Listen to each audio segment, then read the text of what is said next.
आसंता काली ठारू आरंभ होगा जाउछि युक्त 2 परीक्षा बोर्ड पक्षर श्रृंखलित परीक्षा पाई व्यवस्था मध्य कर जायछि। तेबे एही परीक्षा को नै कोन सब नियम और व्यवस्था होइछि आसंतु नजर पकेबा। ता पूर्व वीडियो को गोटे लाइक कर दियंतु एवं जो माने मो चैनल को नुआ आस्तिबे चैनल को सब्सक्राइब करी पाखर थिबा बेल आइकन को क्लिक करके ऑल नोटिफिकेशन ऑन कर दियंतु।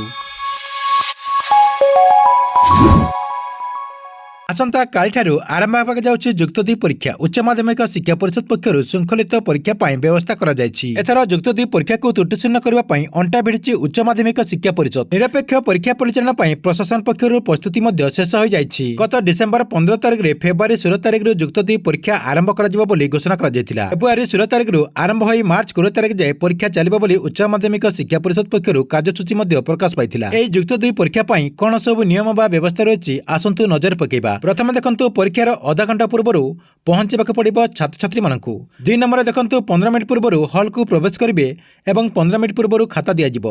तापर देखंतु 3 नंबर कोण रही 15 मिनिट पूर्व प्रश्नपत्र पाइपर छात्र छात्री। 4 नंबर कोण रही उत्तर खातार सीरियल नंबर और पृष्ठा संख्या भल भाव देखने जदि कौन त्रुटि थे तुरंत जनवाक पड़ो। देखो 5 नंबर कोण रही प्रश्नपत्र पृष्ठा संख्या किंबा छपा जनित कौन त्रुटि थे तुरंत जनवाक पड़ो। 6 नंबर कोण रही देखो आडिशनाल सीट दिज्व ना। 7 नंबर कोण रही प्रश्नपत्र में रोल नंबर छड़ा दाग भी लगेबे ना नचेत माल प्राक्टिस बोली धराजिव। 8 नंबर देखंतु उत्तर खातार निजर रोल नंबर सहित रेजिस्ट्रेशन नंबर भल भाव लिखा पड़ो। 9 नंबर देखंतु प्रश्नपत्र सीट कोड को ठीक भाव लिखा पड़ो।